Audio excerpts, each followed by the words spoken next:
Gabriel Garcia مارکیز کا novel تنہائی کے 100 سال، اردو ترجمہ زینت حسام۔ بہت برسوں بعد فائرنگ اسکواڈ کا سامنا کرتے ہوئے کرنل اوریلیانو بوئندیا ماضی کی اس دور دراز سہ پہر کو یاد کرنے والا تھا جب اس کا باپ زندگی میں پہلی بار اسے برف دکھانے لے گیا تھا۔ اس وقت ماکوندو مٹی کے 20 گھروں پر مشتمل گاؤں تھا جو ایک ایسے دریا کے کنارے بنائے گئے تھے جس کا شفاف پانی چکنے پتھروں کے پاٹ پر بہتا تھا۔ یہ پتھر ماں قبل تاریخ کے انڈوں کی مانند سفید اور عظیم الجثہ تھے۔ دنیا اتنی تازہ تھی کہ بہت سی چیزوں کے کوئی نام نہ تھے اور ان کا ذکر کرتے وقت ان کی طرف اشارہ کرنا ضروری ہوتا۔ ہر سال مارچ کے مہینے میں مفلوق الحال خانہ بدوشوں کا ایک قبیلہ گاؤں کے قریب اپنے خیمے لگاتا اور نقاروں اور بانسریوں کے شور و غل کے ساتھ نت نئی ایجادات کا مظاہرہ کرتا۔ پہلے وہ مقناطیس لائے، غیر مانوس داڑھی اور چڑیا کیسے ہاتھوں والے ایک بھاری بھرکم خانہ بدوش نے، جس نے اپنا تعارف ملکیہ دیس کے نام سے کرایا، لوگوں کے سامنے بقول اس کے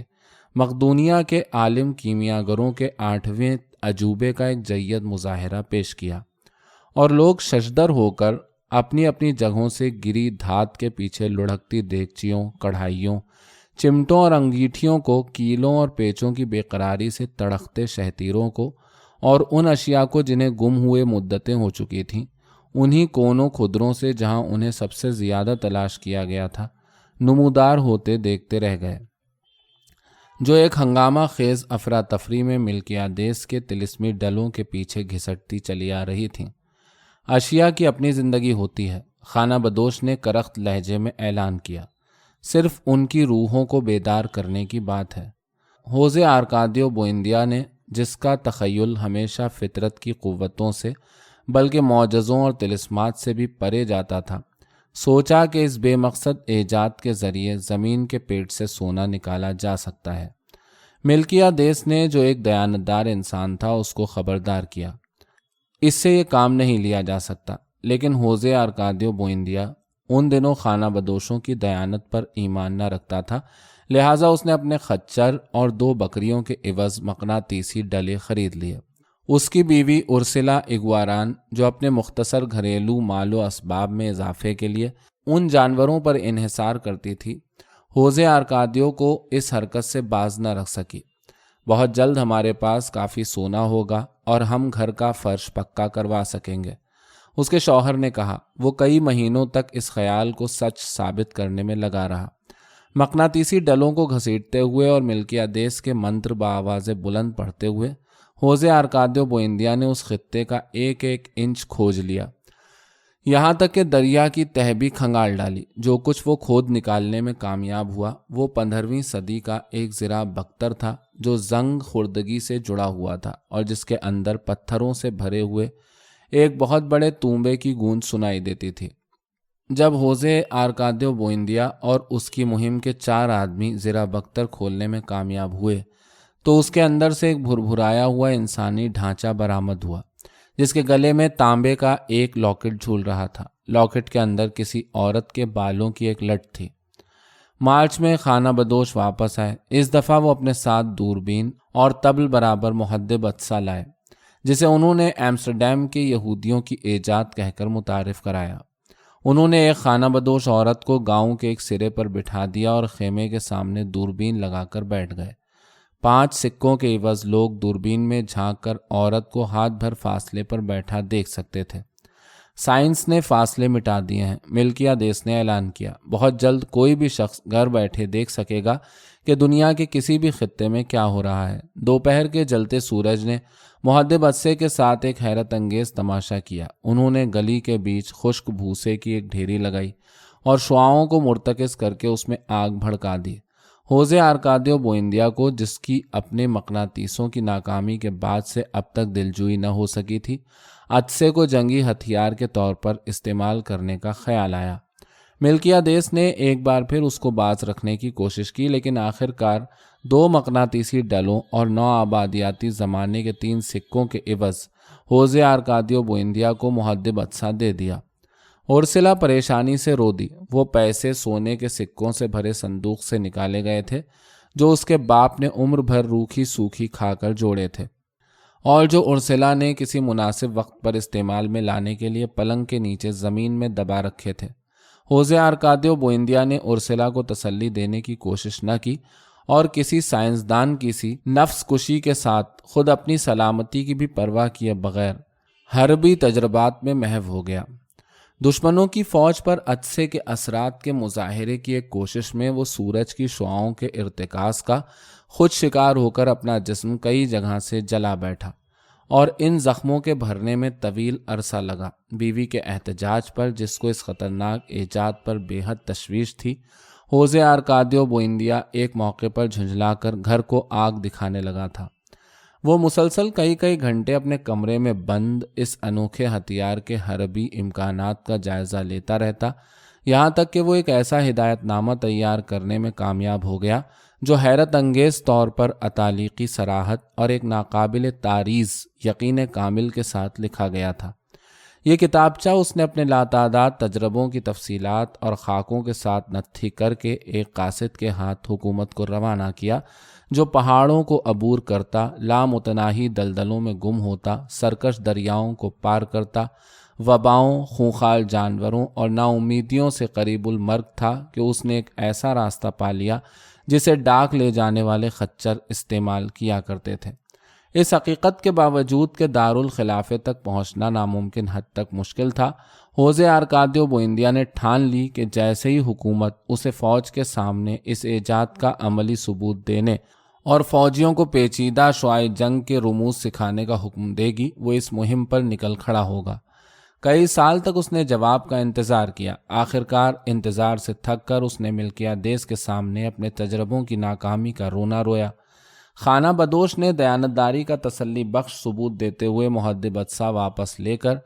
ہوزے آرکادیو بوئندیا کو مقناطیسی ڈلے لوٹا دیے، اور اس کے ساتھ کچھ پرتگالی نقشے اور جہاز رانی کے چند آلات بھی اس کے پاس چھوڑ دیے۔ اس نے راہب ہرمین کی تحقیقات کا مختصر خلاصہ خود تحریر کر کے ہوزے آرکادیو بوئندیا کو دیا تاکہ وہ استرلاب، قطب نما اور زاویہ پیما کو کام میں لا سکے۔ ہوزے آرکادیو بوئندیا نے برسات کے طویل ماہ اس چھوٹے سے کمرے میں بند ہو کر تجربات کرنے میں گزارے جسے اس نے مکان کے عقب میں تعمیر کیا تھا تاکہ کوئی اس کے تجربات میں خلل انداز نہ ہو سکے۔ اپنی خانگی ذمہ داریوں سے یکسر بے نیاز ہو کر وہ تمام رات صحن میں بیٹھا ستاروں کی چالیں دیکھا کرتا، اور دوپہر کے درست وقت کا تعین کرنے کے چکر میں اسے لو لگتے لگتے بچی۔ جب وہ اپنے آلات کے استعمال میں طاق ہو گیا تو اس کے ذہن میں خلا کا ایسا نظریہ آیا جس کی مدد سے وہ اپنے کتب خانے سے نکلے بغیر انجانے سمندروں کا سفر، غیر آباد خطوں کی سیر اور شاندار ہستیوں سے تعلق قائم کر سکتا تھا۔ یہ وہ دن تھے جب اس نے خود سے باتیں کرنے اور گھر میں کسی کی طرف متوجہ ہوئے بغیر چلنے کی عادتیں اپنا لی تھیں۔ اس دوران اورسلا اور بچوں کی کمر باغ میں کیلے، کلادیم، شکرقند، آہو یاما کی جڑیں اور بینگن اگا کر ٹوٹنے لگی تھی۔ پھر اچانک کسی اطلاع کے بغیر ہوزے آرکادیو بوئندیا کی ہذیانی سرگرمی کی جگہ ایک فسوں کی سی کیفیت نے لے لی۔ اس نے کئی دن یوں گزارے جیسے کسی سحر میں ہو۔ اپنی سمجھ پر اعتبار کیے بغیر وہ سرگوشیوں میں خوفناک قیاسات بڑبڑاتا رہتا۔ آخر دسمبر کے مہینے میں منگل کے روز دوپہر کے کھانے کے وقت اس نے اپنی اذیت کا تمام بوجھ اچانک اتار پھینکا۔ بچے اپنے باپ کی جو طویل بے خوابی اور اپنے تخیل کے قہر سے تباہ ہو چکا تھا، اس جلیل القدر متانت کو عمر بھر یاد رکھنے والے تھے جس کے ساتھ اس نے اپنی دریافت ان پر منکشف کی۔ دنیا گول ہے، نارنگی کی طرح، اورسلا سے ضبط نہ ہو سکا۔ اگر تم کو پاگل ہونا ہی ہے تو براہ کرم خود پاگل ہو، وہ چلائی۔ اپنے خانہ بدوشوں کے سے خیالات بچوں کے سروں میں نہ گھساؤ۔ بے حس ہوزے آرکادیو بوئندیا اپنی بیوی کی مایوسی سے خوفزدہ نہ ہوا جس نے طیش میں آ کر استرلاب فرش پر دے مارا۔ اس نے استرلاب دوبارہ بنایا، گاؤں کے مردوں کو تنگ کمرے میں جمع کیا اور اپنے نظریات کی مدد سے جنہیں کوئی نہ سمجھ سکا اس امکان کو ثابت کرنے میں لگ گیا کہ مسلسل مشرق کی سمت سفر کرنے پر کوئی بھی شخص اسی جگہ واپس پہنچ سکتا ہے جہاں سے اس نے سفر کا آغاز کیا ہو۔ گاؤں بھر کو یقین ہو چلا تھا کہ ہوزے ارکادیو بوئندیا کا دماغ چل گیا ہے۔ تب ملکیادیس نے آ کر معاملہ سلجھایا۔ اس نے لوگوں کے سامنے اس شخص کی ذہانت کو سراہا جس نے خالصتاً علم حیات کے قیاس پر مبنی ایک ایسا نظریہ پیش کیا جو پہلے ہی عملی طور پر ثابت کیا جا چکا تھا، گو کہ ماکوندو میں اب تک کسی کو اس کا علم نہ تھا۔ تحسین کے ثبوت کے طور پر اس نے ہوزے ارکادیو بوئندیا کو ایک ایسا تحفہ دیا جو گاؤں کے مستقبل پر گہرا اثر ڈالنے والا تھا، ایک کیمیا گر کی تجربہ گاہ۔ تب تک ملکیادیس حیرت انگیز صورت کے ساتھ بوڑھا ہو گیا تھا۔ ابتدائی پھیروں میں وہ ہوزے ارکادیو بوئندیا کا ہم عمر نظر آتا تھا، لیکن جبکہ مؤخر الذکر نے اپنی غیر معمولی قوت کو برقرار رکھا تھا جس کے ذریعے وہ گھوڑے کو کانوں سے پکڑ کر روک سکتا تھا، خانہ بدوش لگتا تھا کسی بیماری سے اندر ہی اندر گھلتا جا رہا ہے۔ در حقیقت اس کا یہ حال ان متعدد اور غیر معمولی بیماریوں کی وجہ سے ہوا جن کا وہ دنیا کے گرد بے شمار چکر لگاتے ہوئے شکار ہوا تھا۔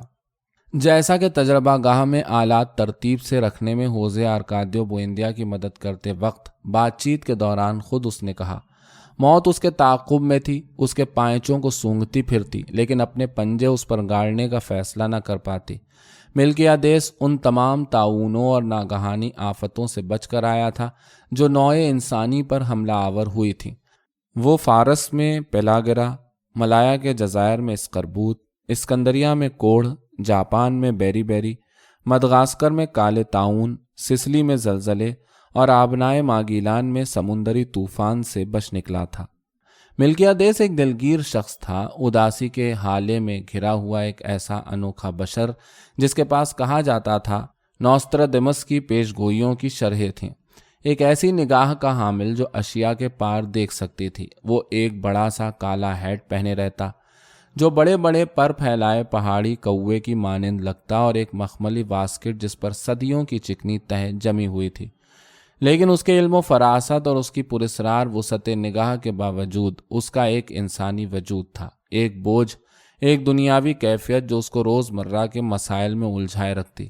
وہ ضعیفی میں لاگو ہونے والی بیماریوں کا رونا روتا اور معمولی پریشانیوں سے دوچار رہتا۔ ہنسنا وہ ایک عرصہ ہوا ترک کر چکا تھا کیونکہ اس کے دانت اسکربوت کی بیماری میں گر گئے تھے۔ اس حبزدہ دوپہر کو جب خانہ بدوش اپنے راز اس پر آشکار کر رہا تھا، ہوزے ارکادیو بوئندیا کو اس بات کا یقین ہو گیا کہ ان دونوں کے درمیان ایک عظیم دوستی کا آغاز ہو رہا ہے۔ بچے اس کی عجیب و غریب داستانیں حیرت زدہ ہو کر سن رہے تھے۔ اوریلیانو جو اس وقت 5 سال سے زیادہ کا نہ ہوگا، زندگی بھر ملکیادیس کو اسی طرح یاد رکھنے والا تھا جیسا اس نے اس دوپہر کو دیکھا تھا، دھات کی سی چمکیلی اور مرتعش روشنی میں بیٹھا، تخیل کی تاریک ترین گپھاؤں کو اپنی بھاری گونجدار آواز سے روشن کرتا ہوا، جبکہ گرمی کی حدت سے اس کی کنپٹیوں پر چکنائی پگھل کر بہہ رہی تھی۔ ہوزے ارکادیو، اس کا بڑا بھائی،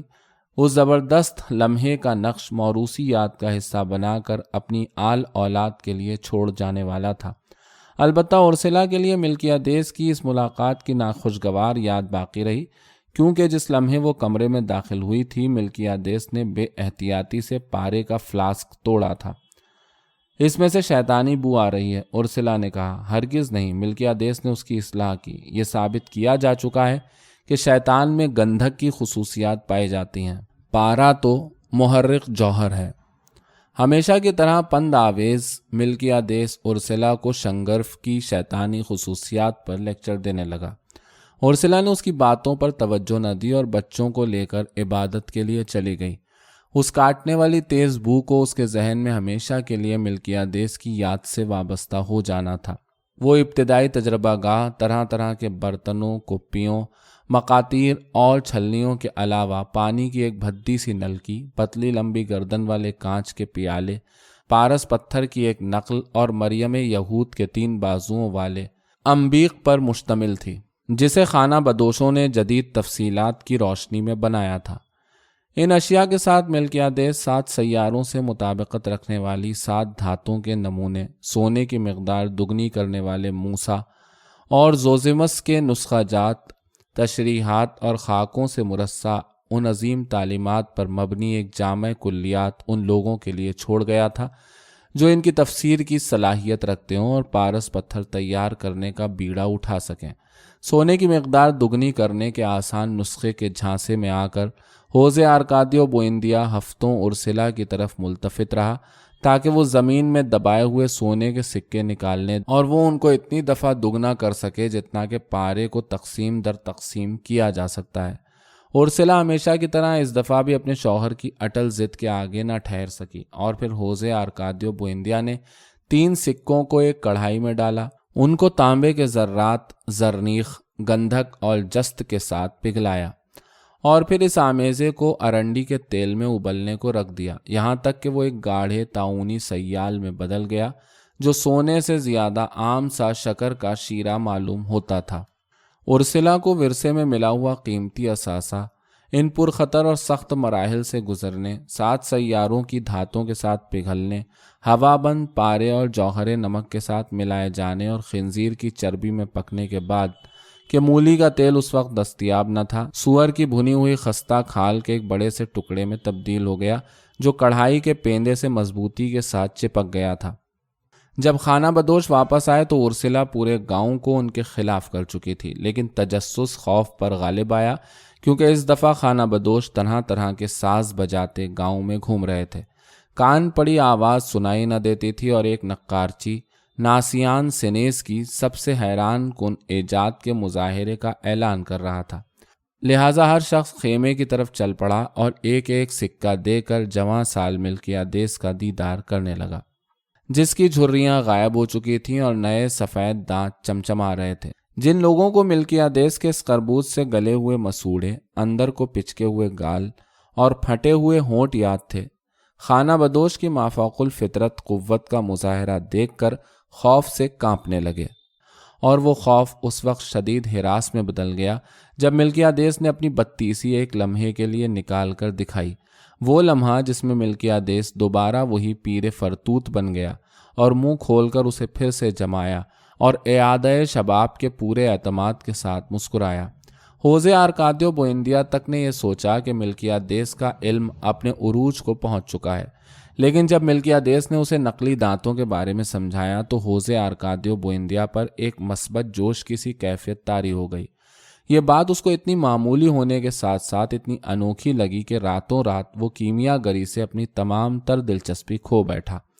وہ بدمزاجی کے ایک نئے بحران سے گزرا، اس نے وقت پر کھانا پینا چھوڑ دیا، تمام دن وہ گھر میں ٹہلا کرتا۔ دنیا میں ناقابل یقین چیزیں ہو رہی ہیں، اس نے ارسلا سے کہا، دریا کے اس پار ہر طرح کے طلسمی آلات موجود ہیں اور ہم یہاں گدھوں کی سی زندگی گزار رہے ہیں۔ جو لوگ ہوزے آرکادیو بوئندیا کو ماکوندو کی بنیاد پڑنے کے وقت سے دیکھتے چلے آئے تھے، وہ حیران رہ گئے کہ وہ ملکیادیس کے اثر میں آ کر کتنا بدل گیا ہے۔ ابتدا میں ہوزے آرکادیو بوئندیا گھر کا پرشباب سربراہ تھا جو کاشتکاری کی ہدایتیں جاری کرتا، بچوں کی پرورش اور جانوروں کی افزائش نسل کے بارے میں مشورے دیتا اور سب کے ساتھ مل کر ہر طرح کے کام کرتا، یہاں تک کہ گاؤں کی بہبود کے لیے جسمانی مشقت میں بھی لوگوں کا ہاتھ بٹاتا۔ اس کا گھر شروع ہی سے گاؤں کا بہترین گھر تھا، لہٰذا دوسرے گھر اسی طرز پر بنائے گئے تھے۔ اس گھر میں ایک چھوٹی سی روشن بیٹھک تھی، چبوترے پر کھانے کا کمرہ بنایا گیا تھا جس میں خوش رنگ پھول تھے، 2 خوابگاہیں تھیں، ایک آنگن جس میں شاہ بلوط کا ایک دیو قامت درخت تھا، ایک صاف ستھرا باغیچہ اور ایک باڑہ جہاں بکریاں، سور اور مرغیاں پرسکون سنگت میں رہتی تھیں۔ صرف لڑاکا مرغی ایک ایسا حیوان تھا جس کا نہ صرف اس گھر میں بلکہ پوری آبادی میں داخلہ ممنوع تھا۔ ارسلا کام کرنے کی اتنی ہی استعداد رکھتی تھی جتنی اس کا شوہر، وہ پھرتیلی، چھوٹی سی، سخت گیر، مضبوط اعصاب والی عورت جس کو آج تک کسی نے گنگناتے نہ سنا تھا، پاؤں پھٹے سے رات گئے تک اپنے سخت کلفدار پیٹی کوٹ کی نرم سرگوشیوں کے ساتھ ہر جگہ دکھائی دیتی۔ اسی کی بدولت کٹا ہوا کچا فرش، مٹی کی دیواریں، لکڑی کا پرانا فرنیچر جو انہوں نے خود بنایا تھا ہمیشہ صاف ستھرا رہتا، اور پرانی الماریوں کے خانوں سے جہاں وہ اپنے کپڑے رکھتے تھے کالی تلسی کی گرم مہک اٹھا کرتی۔ ہوزے آرکادیو بوئندیا نے، جو گاؤں کا سب سے زیادہ پرعزم مرد تھا، بستی کے تمام گھر ایسے محل وقوع پر بنائے تھے کہ ہر گھر سے یکساں محنت کے ساتھ دریا پر جا کر پانی لایا جا سکتا تھا، اور گلیوں کی ترتیب ایسی سوجھ بوجھ سے رکھی تھی کہ کسی گھر کو دوسرے گھر سے زیادہ دھوپ کی حدت نہ پہنچتی۔ چند ہی برسوں میں ماکوندو جیسا باترتیب اور محنتی گاؤں اس کی 300 کی آبادی میں سے کسی نے پہلے کبھی نہ دیکھا تھا۔ وہ حقیقتاً ایک ایسا خوش و خرم گاؤں تھا جہاں کوئی 30 سال سے زیادہ کا نہ تھا اور جہاں کوئی موت واقع نہیں ہوئی تھی۔ گاؤں کی بنیاد پڑنے کے زمانے ہی سے ہوزے آرکادیو بوئندیا نے پنجرے اور دام بنائے تھے۔ کچھ ہی عرصے میں اس نے نہ صرف اپنے گھر کو بلکہ گاؤں کے ہر گھر کو طوطوں، میناؤں، بلبلوں اور خوش رنگ کلغی دار پرندوں سے بھر دیا۔ انواع و اقسام کے پرندوں کی چہچہاہٹیں اور نغمے ارسلا کو اتنا پریشان کرتے کہ وہ اپنے کانوں میں موم ڈال لیتی کہ کہیں شور سے پاگل نہ ہو جائے۔ جب ملکیادیس کا قبیلہ پہلی دفعہ سر درد کے علاج کے لیے شیشے کی گولیاں بیچتا گاؤں پہنچا تھا تو سب کو حیرت ہوئی تھی کہ انہیں خوابیدہ دلدلوں میں گم یہ گاؤں کیوں کر ملا، اور خانہ بدوشوں نے اقرار کیا تھا کہ وہ پرندوں کے نغموں کا پیچھا کرتے ہوئے وہاں تک پہنچے ہیں۔ اجتماعی پیش قدمی کا یہ جذبہ جلد ہی غائب ہو گیا۔ مقناطیس کی دھن، علم نجوم کے حساب کتاب، کیمیا گری کے خوابوں اور دنیا کے نوادرات دریافت کرنے کی تمنا نے اس ولولے کو پس پشت ڈال دیا۔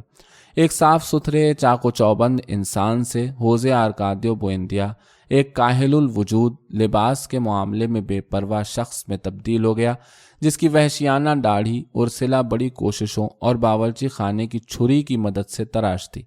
کئی لوگ اسے آسیب کا شکار سمجھتے، لیکن وہ لوگ بھی جنہیں اس کے پاگل پن کا یقین ہو چکا تھا اپنے اپنے کام کاج اور گھر بار چھوڑ کر اس کے پیچھے پیچھے چلے آئے۔ جب وہ اوزار سنبھالتا ہوا نکلا اور لوگوں سے ایک ایسی راہ کھولنے کے لیے کہا جس کے ذریعے ماکوندو کی رسائی دنیا کی عظیم ایجادات تک ہو سکے۔ ہوزے آرکادیو بوئندیا خطے کے جغرافیے سے قطعی نابلد تھا۔ اسے صرف یہ معلوم تھا کہ مشرق میں سنگلاخ پہاڑی سلسلہ ہے اور پہاڑوں کے درمیان کے دوسری طرف ریو ہاکا کا قدیم شہر، جہاں اس کے دادا اوریلیانو بوئندیا اول کے بقول سر فرانسس ڈریک نے توپوں سے مگرمچھوں کا شکار کیا تھا اور پھر ان کے ٹکڑے اکٹھا کر کے اور بھس بھروا کے ملکہ الزابتھ کی خدمت میں پیش کیے تھے۔ جوانی میں ہوزے آرکادیو بوئندیا اور اس کے آدمیوں نے بیوی، بچوں، مویشیوں اور ساز و سامان کے ساتھ ان پہاڑوں کو عبور کیا تھا تاکہ سمندر تک نکلنے والی راہ کا پتہ لگا سکیں، اور 26 ماہ کے بعد اس مہم کو خیر بات کہہ کر ماکوندو کی بنیاد ڈالی تھی تاکہ انہیں واپس نہ جانا پڑے۔ لہٰذا وہ ایک ایسا راستہ تھا جس سے اسے کوئی دلچسپی نہ تھی، جو صرف ماضی کو جاتا تھا۔ جنوب میں دلدل تھی جو دائمی خضرا و نباتاتی کیچڑ سے ڈھکی ہوئی تھی، اور دلدلی سلسلے کی وسیع کائنات تھی جس کی خانہ بدوشوں کے بقول کوئی حدیں نہ تھیں۔ مغرب کی سمت وہ وسیع دلدل ایک لامتناہی آبی سلسلے سے جا ملتی تھی جہاں نرم جلد والی دودھ پلانے والی مچھلیاں تھیں جن کے سر اور دھڑ عورتوں کے سے تھے اور جن کے غیر معمولی پستانوں کی کشش ملاحوں کو برباد کر دیتی تھی۔ خانہ بدوش زمین کے اس ٹکڑے تک پہنچنے سے پہلے جہاں سے ڈاک لے جانے والے خچر گزرا کرتے تھے، اس دلدلی راستے پر 6 ماہ تک کشتیوں میں رواں رہے تھے۔ ہوزے آرکادیو بوئندیا کے حساب کے مطابق تہذیب سے اتصال کا راستہ شمال کی سمت سے نکل سکتا تھا، لہٰذا اس نے زمین صاف کرنے کے اوزار اور شکار کرنے کے ہتھیار ان لوگوں کو تھمائے جو ماکوندو بساتے وقت اس کے ساتھ تھے، قطب نما اور نقشے اپنے تھیلے میں ڈالے اور اس پر خطر مہم پر نکل پڑا۔ پہلے چند روز انہیں کوئی مشکل نہ پیش آئی۔ وہ دریا کے پتھریلے کنارے کے ساتھ ساتھ اس جگہ تک اترتے چلے گئے جہاں انہیں برسوں پہلے سپاہی کا زرہ بختر ملا تھا، اور وہاں سے جنگلی نارنگی کے درختوں کے درمیان ایک پگڈنڈی سے گزر کر بن میں داخل ہو گئے۔ پہلے ہفتے کے اختتام پر انہوں نے ایک ہرن شکار کر کے بھونا، لیکن وہ اس بات پر متفق ہوئے کہ آدھا ہرن کھایا جائے اور باقی نمک لگا کر آئندہ کے لیے رکھ لیا جائے۔ اس تیاری کے ذریعے انہوں نے کوشش کی کہ طوطوں کو پکڑ کر نہ کھانا پڑے، جن کا نیلا گوشت سخت اور بدمزہ ہوتا تھا۔ پھر 10 دن سے زیادہ عرصے تک انہوں نے سورج نہ دیکھا۔ زمین آتش فشاں کے لاوے کی طرح نرم اور گیلی ہوتی گئی، نباتات دبیزتر اور پرندوں کی چیخیں اور بندروں کا شور دور تر ہوتا گیا، اور کائنات پر دائمی اداسی چھا گئی۔ اپنے جوتے کھولتے ہوئے تیل کے جوہڑوں میں دھساتے کلہاڑیوں سے خون رنگ سوسن کے پھولوں کو کاٹتے اور سنہرے سلامندار مارتے ہوئے مہم کے لوگ اس پرنم اور ساکت جنت کے اندر قدیم یادوں میں ڈوبتے چلے گئے، وہ یادیں جو گناہ آدم کے وقت سے بھی پرے کی تھیں، ایک ہفتے تک منہ سے ایک لفظ نکالے بغیر، خوابناک کیفیت میں سرشار، نیند میں چلنے والوں کی مانند وہ اس غمگین کائنات میں اترتے چلے گئے، وہ کائنات جو صرف جگمگاتے ہوئے کیڑوں کی لطیف پرچھائیوں سے روشن تھی اور ان کے پھیپڑے خون کی دم گھونٹنے والی بو سے پھٹنے لگے۔ وہ واپس نہ جا سکتے تھے کیونکہ وہ جو بھی راستہ کھولتے جلدی نباتات کے دوبارہ اگنے سے بند ہونے لگتا، وہ نباتات جو ان کے دیکھتے ہی دیکھتے اگ آتی تھیں۔ ٹھیک ہے، ہوزے آرکادیو بوئندیا کہتا، اصل بات یہ ہے کہ ہم سمت نہ بھول جائیں۔ قطب نما کی مدد سے وہ اپنے آدمیوں کو اندیکھے شمال کی جانب راستہ دکھاتا رہا تاکہ وہ اس پرطلسم خطے سے نکل سکیں۔ وہ ایک گہری رات تھی، بے ستارہ، لیکن اندھیرا تازہ اور صاف ہوا سے بارور ہوتا جا رہا تھا۔ طویل مسافت کی تھکن سے چور انہوں نے اپنی اپنی جھولنیاں درختوں کے تنوں سے تانی اور 2 ہفتوں کے مسلسل سفر کے بعد گہری نیند سوئے۔ صبح جب ان کی آنکھ کھلی تو سورج آسمان پر چمک رہا تھا، منظر کے فسوں نے انہیں گنگ کر دیا۔ ان کے سامنے فرن اور کھجور کے درختوں میں گھرا، صبح کی روشنی میں سفید اور صفوف کی طرح بھربھرایا ہوا ایک بڑا سا قدیم ہسپانوی جہاز داہنے رخ پر ہلکا سا جھکا ہوا کھڑا تھا۔ اس کے مستول پر بادبان کے چیتھڑے جھول رہے تھے، جہاز کے رسے گیاہ سے مزین تھے اور اس کا پیٹا نرم کائی اور پتھرائی ہوئی سیپ مچھلیوں سے پٹا ہوا مضبوطی سے پتھریلی زمین پر جمع کھڑا تھا۔ تمام ڈھانچہ یوں لگتا تھا جیسے اپنی مخصوص جگہ گھیرے ہوئے ہو، جو تنہائی اور گمنامی کی دنیا تھی، وقت کی تباہ کاری اور پرندوں کی دست برد سے محفوظ۔ جہاز کے اندرونی حصے میں، جس کا مہم کے ارکان نے احتیاط کے ساتھ جائزہ لیا، پھولوں کے ایک گھنے جنگل کے سوا کچھ نہ نکلا۔ جہاز کی دریافت سے جو سمندر کے نزدیک ہونے کی نشاندہی کرتی تھی، ہوزے آرکادیو بوئندیا کی ہمت ٹوٹ گئی۔ وہ اسے اپنی متلون مزاج قسمت کی ایک چال سمجھا کہ وہ سمندر جس کو وہ ہزارہ قربانیوں اور دشواریوں کے باوجود تلاش نہ کر پایا تھا، اب اچانک کسی تلاش کے بغیر ایک ناقابل تسخیر شے کی طرح اس کے راستے میں حائل تھا۔ بہت برسوں بعد جب وہ خطہ ڈاک کی باقاعدہ ترسیل کے راستے کے طور پر استعمال ہونے لگا تھا، اسے ایک بار پھر کرنل اوریلیانو بوئندیا نے عبور کیا اور اسے جہاز کا صرف جلا ہوا ڈھانچہ افیون کے کھیت میں نظر آیا۔ اس وقت جب اسے یقین ہو گیا کہ باپ کی سنائی ہوئی کہانی اس کے ذہن کی اختراع نہیں بلکہ حقیقت پر مبنی تھی، اس کو تعجب ہوا کہ جہاز خشکی کے اس حصے میں کس طرح آ کر پھنسا ہوگا۔ لیکن ہوزے آرکادیو بوئندیا کو اس بات سے کوئی سروکار نہ تھا۔ جہاز کو پیچھے چھوڑ کر مزید 4 دن کے سفر کے بعد جب اس نے راکھ کے رنگ کا گندا جھاگ اڑاتا سمندر دیکھا تو اس کے سارے خواب ڈھہ گئے۔ وہ سمندر اتنی قربانیوں اور مہم جوئیوں کے قابل نہ تھا۔ خدا غارت کرے، وہ چلایا، ماکوندو چاروں طرف سے پانی سے گھرا ہوا ہے۔ جزیرہ نما ماکوندو کا خیال جو ہوزے آرکادیو بوئندیا کے بنائے ہوئے بے طور بے ڈھنگے نقشے کو دیکھ کر پیدا ہوا تھا، طویل عرصے تک قائم رہا۔ وہ نقشہ اس نے مہم سے واپسی پر طیش میں آ کر بنایا تھا،